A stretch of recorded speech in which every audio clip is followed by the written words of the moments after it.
Solapur news 24 मध्ये आपलं स्वागत आहे। आजच्या प्रमुख बातम्यांवर एक नजर टाकूया।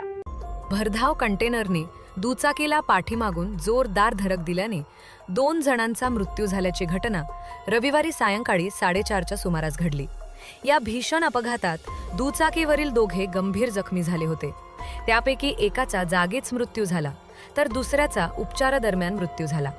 या प्रकरणी संबंधित कंटेनर चालकाविरुद्ध गुन्हा दाखल करण्यात आला आहे। मंगळवेढा मरवडे मार्गावर मंगळवेढा शहरापासून काही अंतरावर असलेल्या लक्ष्मी देवी मंदिराजवळ हा अपघात झाला।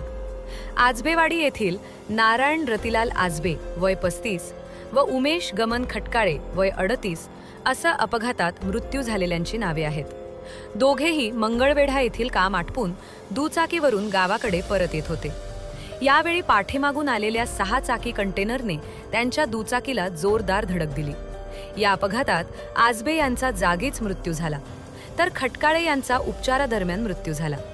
या प्रकरणी गुन्हा दाखल झाला असून पोलीस पुढील तपास करत आहेत।